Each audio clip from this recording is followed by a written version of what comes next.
This is lesson 8.2, the fundamental theorems of calculus. So it says, let's recall the first fundamental theorem of calculus. If a function f is continuous on AB and if capital F is the antiderivative of f on the interval between a and b, then we have this. Okay, we've been using that a lot lately. So it says, remember that there is no need to include a constant of integration when evaluating a definite integral. Okay, so just as like a little quick example, it says evaluate the integral of secant squared x dx from 0 to pi over 4.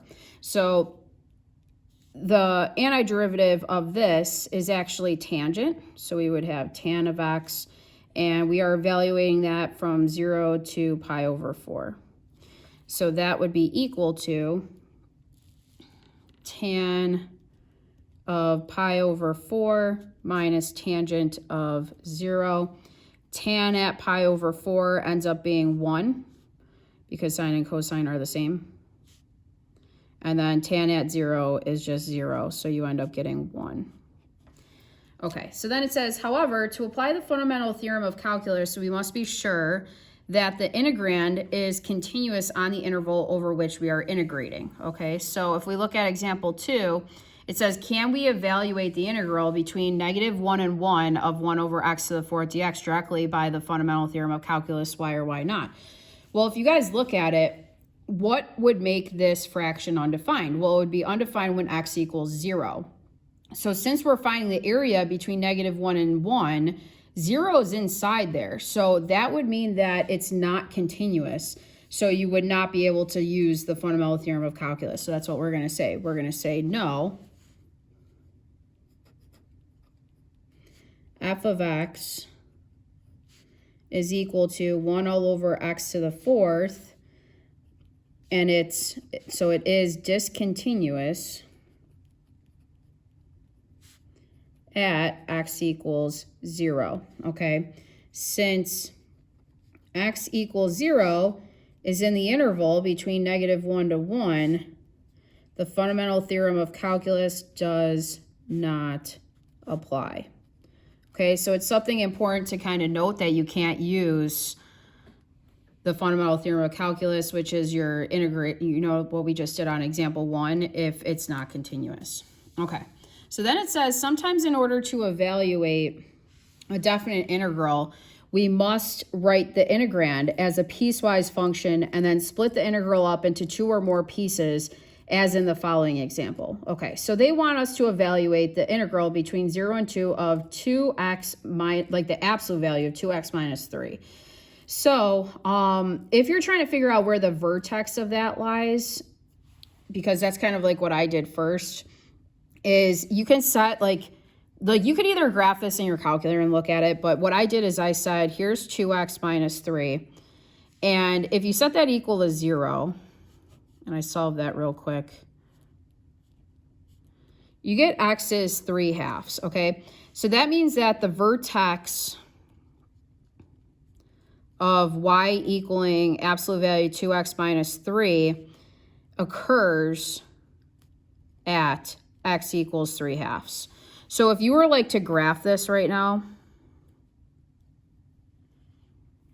okay, so let's see, I have 1, 2, 3. Okay, and then say I went 1, 2, 3. The vertex is at x equals 3/2. So the vertex ends up actually going right here. And then the slope is going to be going up by 2.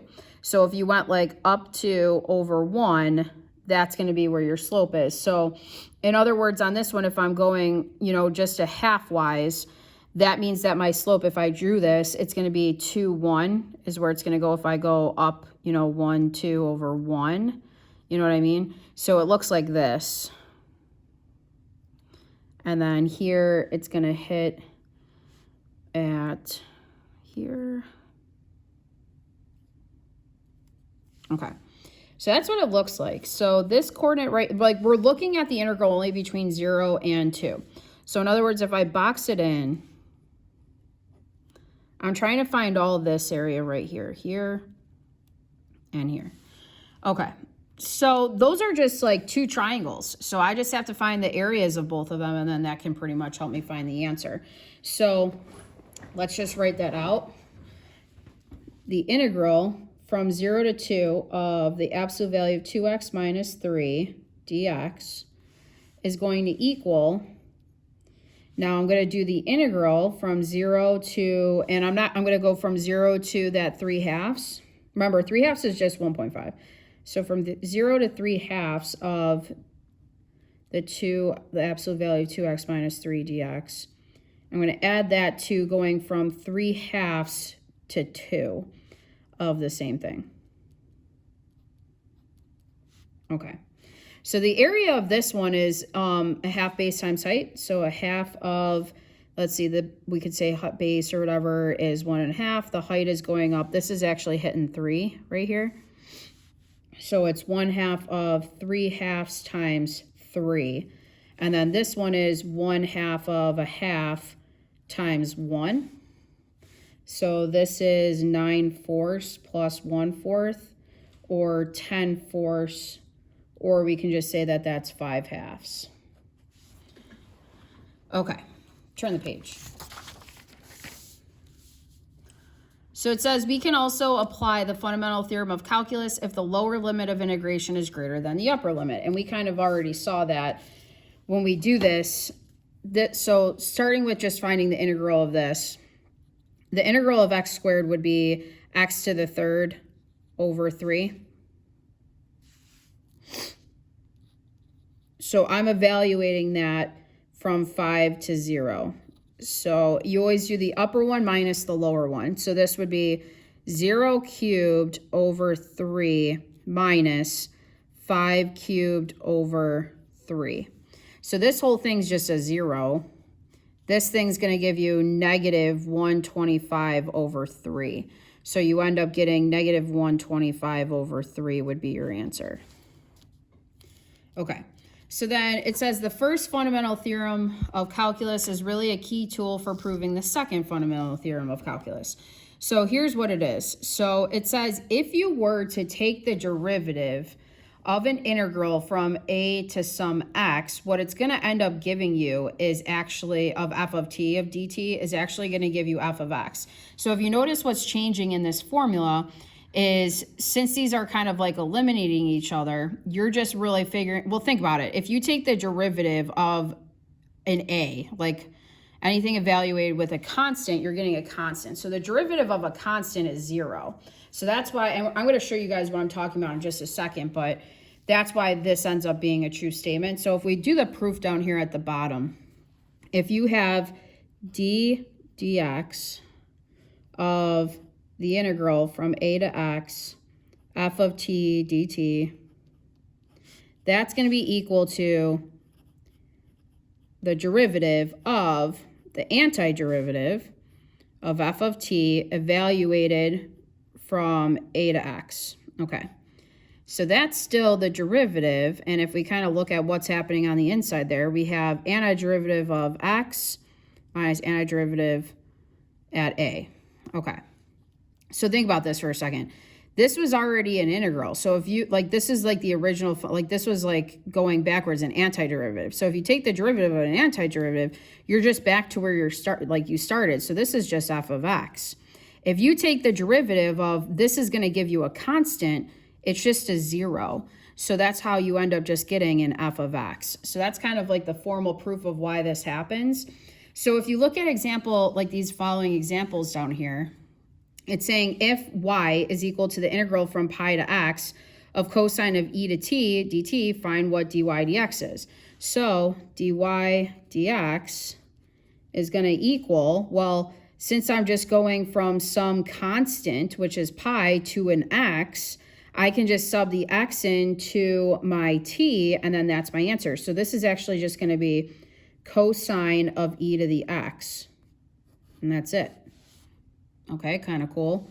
So if you look at example 6, same thing. You're going from some constant to x, so all you have to do if you want to find the derivative it's just going to be, right, because I'm taking d dx of this integral. It's just going to give you sine of 3 instead of a t. It's going to be an x squared all over ln of, and it's going to be an x plus 1.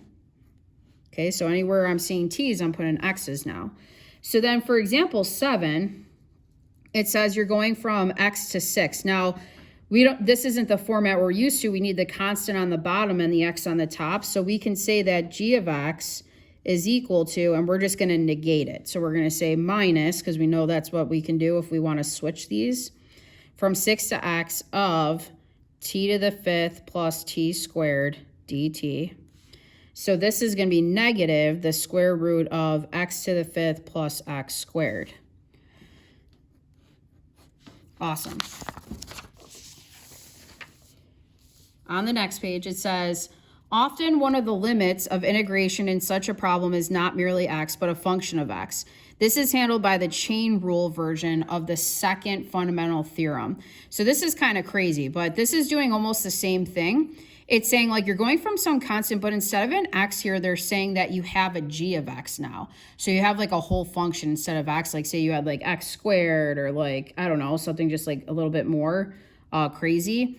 What you do is it's still f of g of x, like you're still taking your f function and just subbing in whatever that is into it, but then you have to apply the chain rule and you have to still multiply by the derivative of that function. Okay, so if we do this real quick, I'm going to show you guys the proof for it. So this is going to be d dx of the integral of a to g to the x of f of t dt. Okay, that's going to be equal to d dx of, now the integral of f of t is the antiderivative, f of t, and we're going to integrate it from a to g of x. So this is going to be, I'm going to carry it down here, d dx of f of, now it's going to be f of g of x minus f of a. All right, all I did was put g of x into t minus f of a. Okay, now when you take the derivative of that, the derivative of f of g of x, that's going to give you the original f of g of x, but then you got to apply chain rule. So then that's why it's times g prime of x, or times the derivative of the inside. The derivative, again, of a constant is just 0. So that's why we end up getting f of g of x times g, the derivative of g. Okay, so let's kind of try applying it to a couple examples.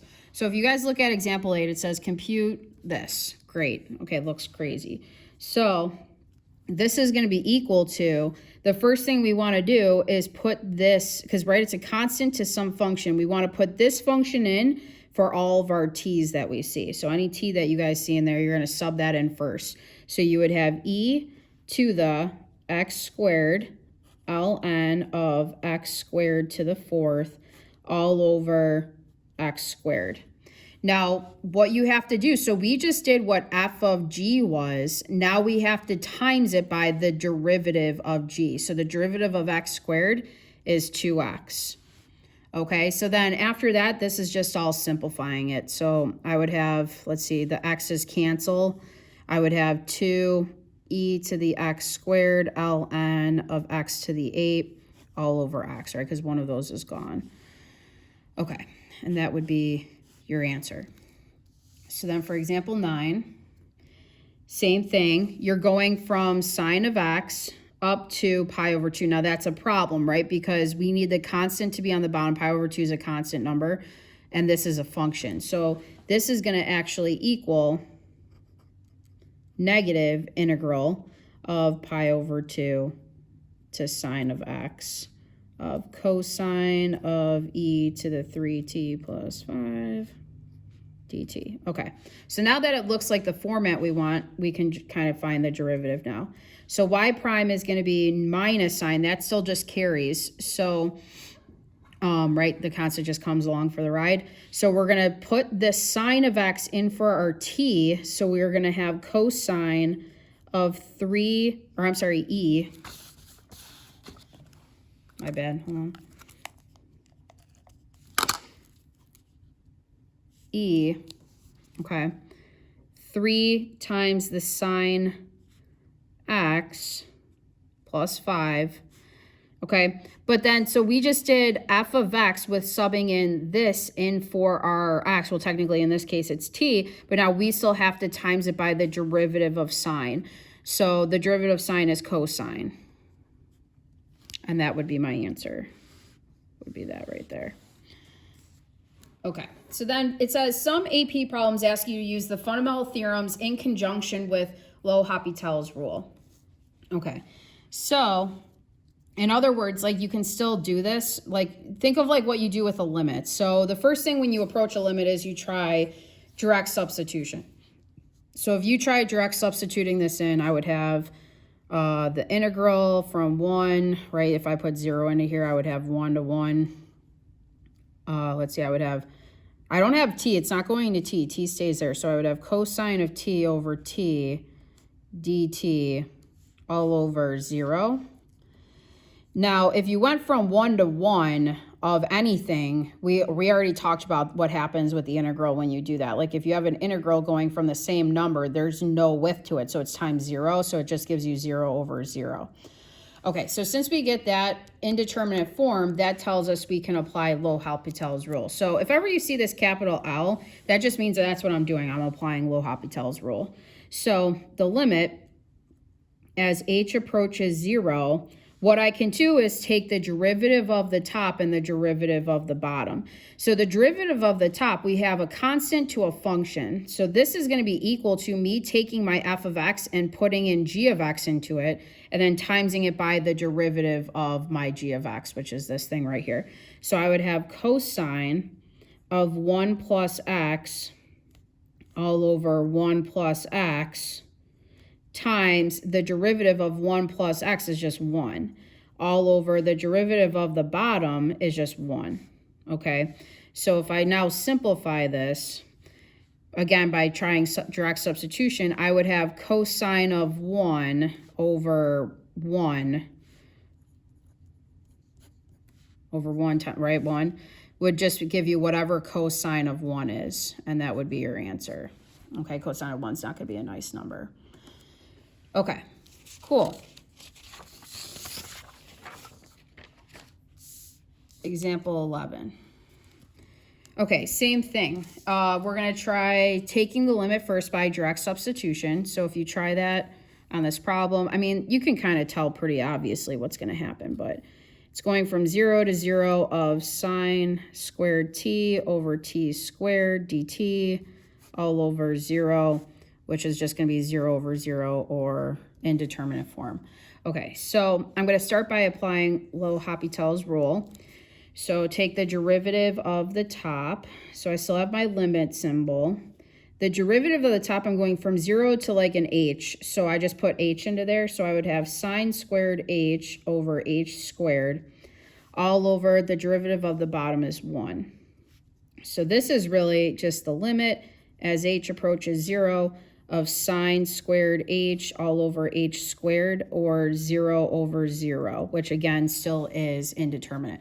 So I can apply L'Hopital's rule as much as I want. As long as I have this indeterminate form, I can just keep it going until I get it to work. So if I do it again, I have the limit as h approaches 0. I need to take the derivative of the top. The derivative of sine squared h is going to give you, let's see, think of that as sine h squared. So you would bring the 2 out in front times sine of h to the 1. I'm not going to write to the 1. And then since it's here, I can work it out over here somewhere. So this is really like sine h squared. So if you took the derivative of that, that's going to be 2 times sine of h to the 1, right? But then you still have to times it by the derivative of the inside, which is cosine of h. Okay, that's just kind of like a little bit of a review. So I would have 2 sine of h times cosine h all over the derivative of the bottom is going to give you 2h to the 1, or just 2h. So now if I try direct substituting in, let's see, I would have, the 2's can cancel. So this is really the limit as h approaches 0 of, I would have sine of h times cosine of h all over h. Now, this would still give me, if you notice, because like sine of 0 is 0. Cosine at 0, though, is 1. So, I mean, it's 0 over 0 or indeterminate. So, we're going to do it again, and we're going to apply L'Hopital's again. Okay, so I'm doing the limit as h approaches 0 of. Now, when I do the derivative of this top, this is product rule. So, it's sine of h as is times the derivative of cosine, which is negative sine of h, plus cosine of h as is times the derivative of sine, which is cosine h. All over the derivative of h would just be 1. Okay. So now, if I substitute into that, this is just going to be 0 because sine of 0 is 0. So 0 times a negative 0 is just 0. Cosine of 0 is 1. So this is really 0 times 0 plus, and then I have 1 times a 1 over 1, which will just give me 1 over 1 or 1.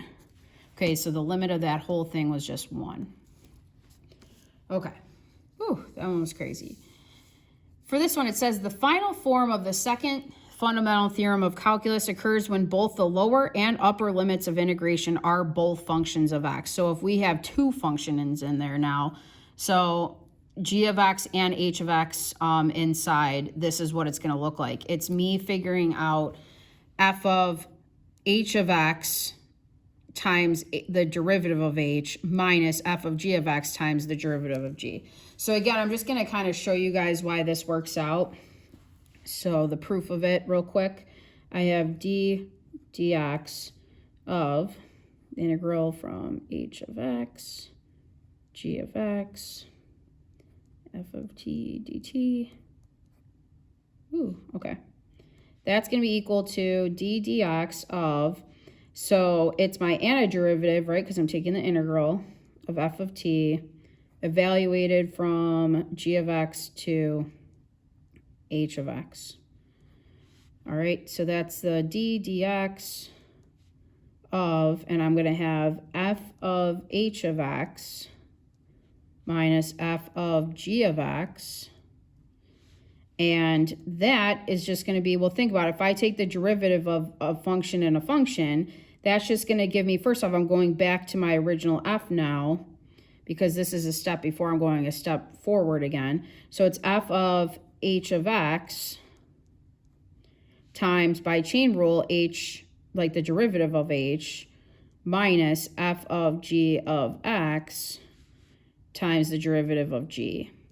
Okay, so that's why that's what this ends up equaling, if you can kind of remember when you have two functions there. So looking at example 12, so if I want dy dx, what I'm going to do, that's going to be me doing, so in other words, I'm putting h inside of there. So I have cosine of x cubed squared, right? So all I did was put the top function in for t. But then I got to times it by what the derivative is of x cubed. So that's times 3x squared.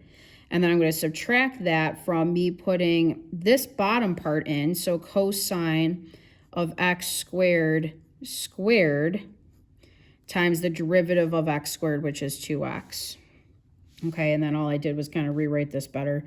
So 3x squared cosine of, this is going to give you x to the 6th minus 2x cosine of x to the 4th. Okay, if you just simplify and get rid of all those parentheses there. Okay.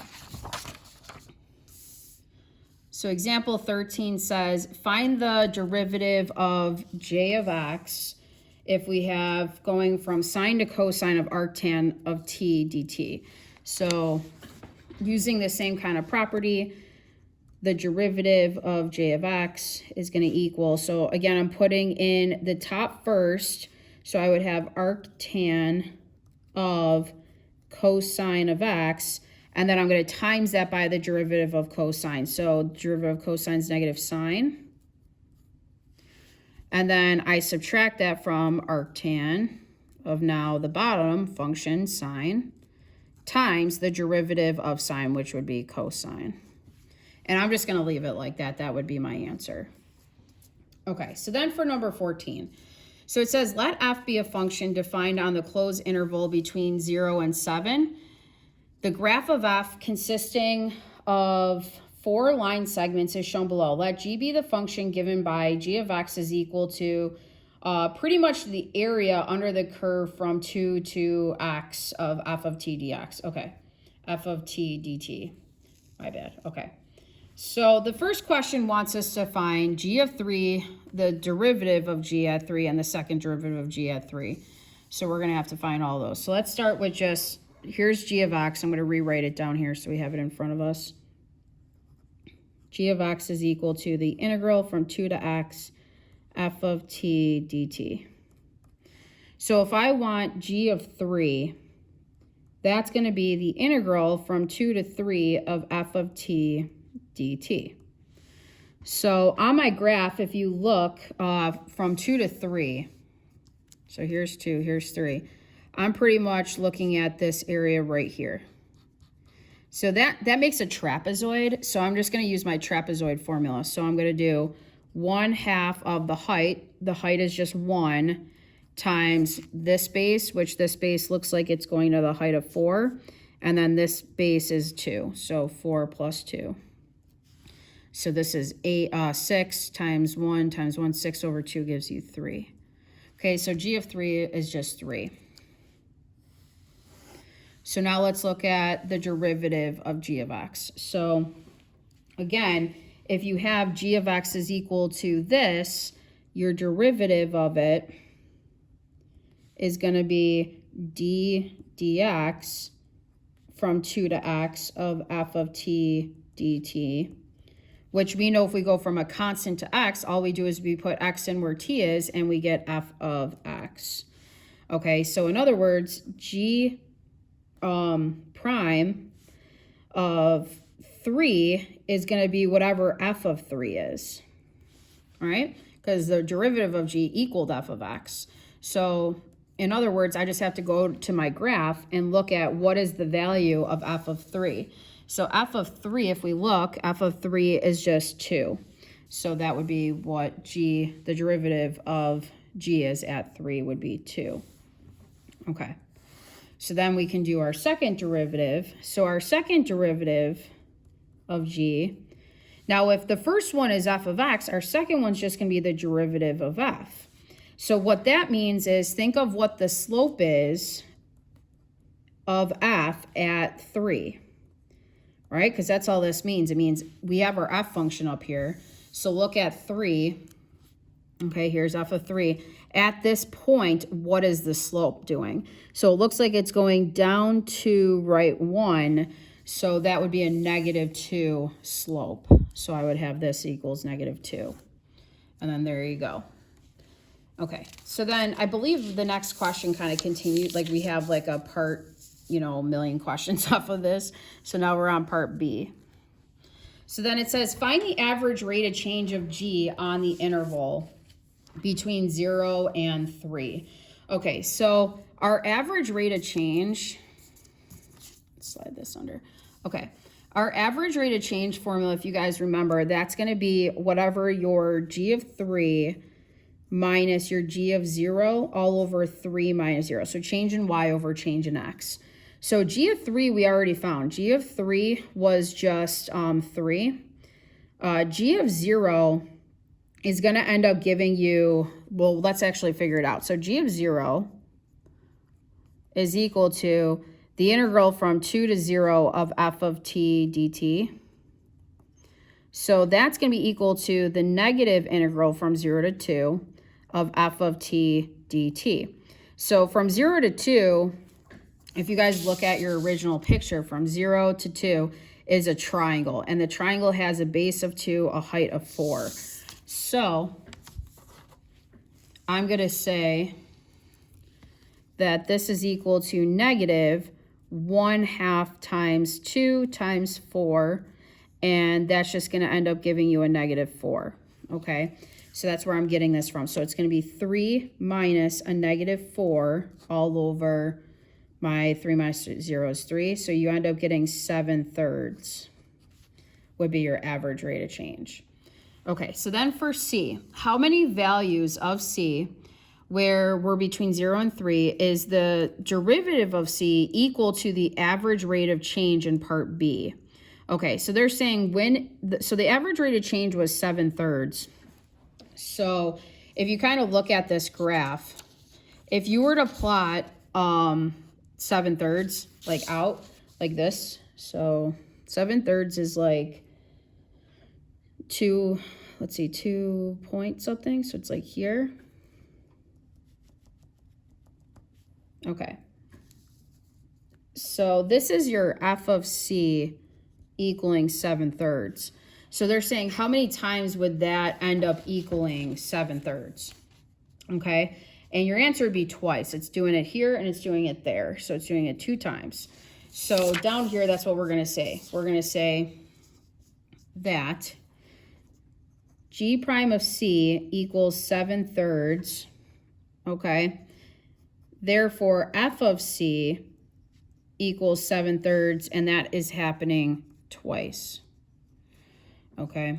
So if f of 0, right, because at 0 is equal to 0, so if that's less than 7/3, and then we have f of 2, so at 2 it was greater than 7/3, and then at f of 3 it was less than 7/3.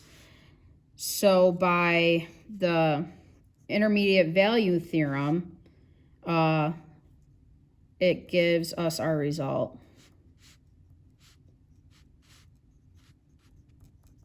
Okay, so in other words, going back to the graph just to kind of explain that a little bit better. So at f of 0 is 0. At f of 2, we saw that it was greater than, 7/3. And then once we got back down to 2, we know that it was less than that, right? So all the way over here. So in other words, like if it went below it, above it, below it, at some point it had to hit it twice. Okay, so that's pretty much what they're trying to say in part C.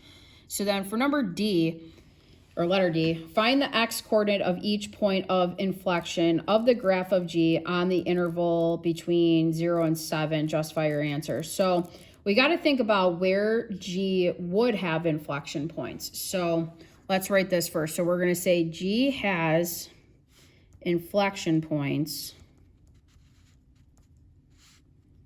wherever G double prime changes signs. Okay, so wherever the second derivative changes signs, that's got to mean that the first derivative of f is also changing signs. So if we look at our graph here, so where it's going to change signs from a positive to negative slope is here it's going positive, then negative, right? Negative, then positive. So the 2 spots would be at 2 and at 5 would be where this thing is going to end up having inflection points. So we're going to say at x equals 2 and 5. And then part E says, find the absolute minimum value of G on the interval between 0 and 7. Show the analysis that leads to your answer. Okay, so starting with this, if we want an absolute minimum, if you guys remember, we got to look at where the first derivative equals 0 or undefined to get our critical points. And that's going to end up being where the original f of x is equal to 0 or undefined. Okay, so if we go back here, we're going to have critical points at 0, at 4, and at 6. Where's 6? Right there. So wherever it hits 0, that's going to be where I have f of x equaling 0 or being undefined. There's no like line going vertically, so there's no undefined for f. Okay, so then I would have values of x equaling 0, 4, and 6. Those would be my critical numbers. Okay, so then I'm going to look at what is happening with G at those values. So G of 0, we already found that was -4. We did that in part B. So then G of 4 is going to be equal to the integral from 2 to 4 of f of t dt. And if we work that out between 2 and 4, That's going to be another triangle. Let's see, that's going to end up being... So it's going to be what 4 to 2 is minus 1. So I ended up getting that this is 4 minus 1 or 3 from 2 to 4. So it's going to be the area that we found before from 2 to 4. And then you're going to add that to the area from 4 to 6. And 4 to 6 is all below the axis. So that's why you end up getting a -1. Here, I'll show you real quick. So like this area right here ends up being a -1 because it's a half base. So like this is 2 times 1. 2 times 1 is 2, and half of that is 1. So this is actually an area of -1. So you're really adding a -1 there to get 3. So then g of 6 is equal to the integral from 2 to 6 of f of t dt. And that would be, oh wait, sorry, this is 4. I'm kind of sorry, guys. So wait, that one was 4. What I just explained was for this one. There we go. Okay, my bad. So from 4 to 2, we found that up here. We found that right here. But then from 2 to 6, this is what I was trying to say. I just forgot to write it. So from 2 to 6, it's like what the area is from 2 to 4, but then you're adding that -1 area to it. So that's how I'm getting 3. So in other words, if you want to know what the minimum value of g is going to be, it's going to be this one. So we're going to say that -4 is the minimum value of g. Okay. Page. Last example. Now, this one's a doozy. I'm going to be honest with you guys. So it says, let f be a differentiable function defined for all real numbers x with the following 3 properties. Okay. So they're giving us 3 things that are criteria, and they want us to pretty much figure out what the original function f of x was. So we have to start with like what they give and kind of keep building until it kind of makes sense. So the first thing I'm seeing that relates to each other is the fact that they're telling me the derivative of x, f of x equals this, and then they're telling me a value for it. So right away, my thought process is let's put 1 in for x and then this in for f of x, you know what I mean? And then see what a and b add up to be. So if I write it over here, I have f prime of x is equal to ax squared plus bx. So I'm going to put f prime of 1 into there. So if I put 1, I would get 1 squared times a, or a plus b, okay? And that is, like f of 1, they just said was 6. So 6 is what a plus b adds up to equal. So that's kind of big. Okay, so then I'm going to take the fact that I know that the second derivative is when you put in 1 into x, you're going to get 18. So I can easily find the second derivative to this function. So if I do f double prime of x, I would do 2 in front, 2ax, right to the 1. I'm not going to write that, plus b. So then I'm going to put in 1 into x. So this is just going to be 2a plus b when I put 1 into there. And then I know the second derivative at 1 is 18. So 18 is equal to 2a plus b. So if you look at it, we have a linear equation there, a linear equation there. So we're going to solve this system of those two. This goes back to like algebra 1. I don't know if you guys do this in algebra 2. I think you do actually. But we're going to solve this system, okay? So this is how I did it. I started with this one actually, and I set it equal to b. So I said here's 18 equals 2a plus b. If I subtract 2a on both sides, I get 18 minus 2a is equal to b. So I'm going to take that and I'm going to sub it into the other. So I'm solving this pretty much by substitution. So I'm going to take this and I'm going to sub that in to b. So I get 6 is equal to a plus 18 minus 2a. So this is 6 is equal to, this gives me negative a plus 18. I subtract 18 on both sides. I get negative 12 is negative a, or in other words, 12 would just be a. Okay, so now that I have a, which is huge, now I can very easily get b because I know that this is something that's true.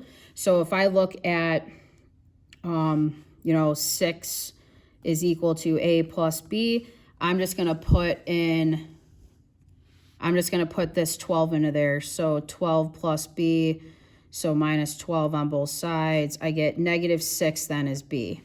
So now I have a and b. So I'm going to go back and I'm going to go plug it back in. So I'm going to carry this problem over here. Okay. So now I'm going to put the fact that I know my a and b, and I'm going to sub it into this right here. So I have the derivative then of f of x is equal to, I'm going to have a is 12, so 12x squared minus 6x.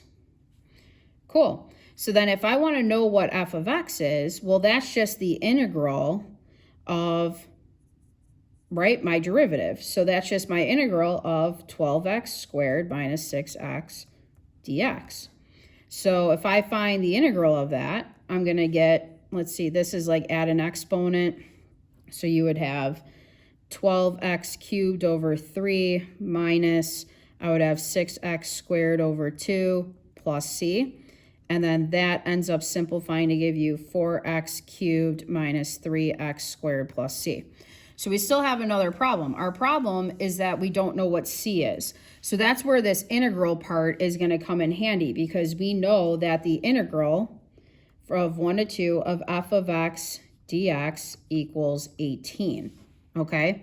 So if you take the integral of 1 to 2 of that function, so 4x cubed minus 3x squared plus c dx, that has to equal 18, okay?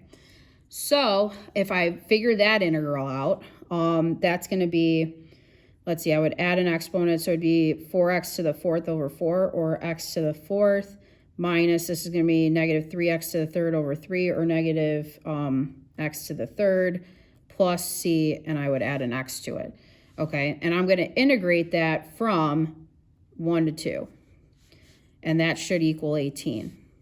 So I'm going to have, let's see, this is a lot. 2 to the 4th minus 2 cubed plus 2c minus, now when we put 1s in there, it's easy. It's 1 minus 1 plus c has to equal 18. Okay, so then I just got to keep going. So I get 16 minus 8 plus 2c. This ends up just being minus c is 18. So then this ends up being an 8. This is plus c is 18. Subtract 8, and I get c is 10. And that's it. So then my f of x, going back up to what I had, is 4x cubed minus 3x squared, and then it's just the plus the c that I was missing. And that's the original function. So this was from an actual AB exam, just so you guys know. So it's like, start with what you can do and just keep going. Like, keep trying to sub things in, and eventually it'll work out for you. Okay, thanks guys.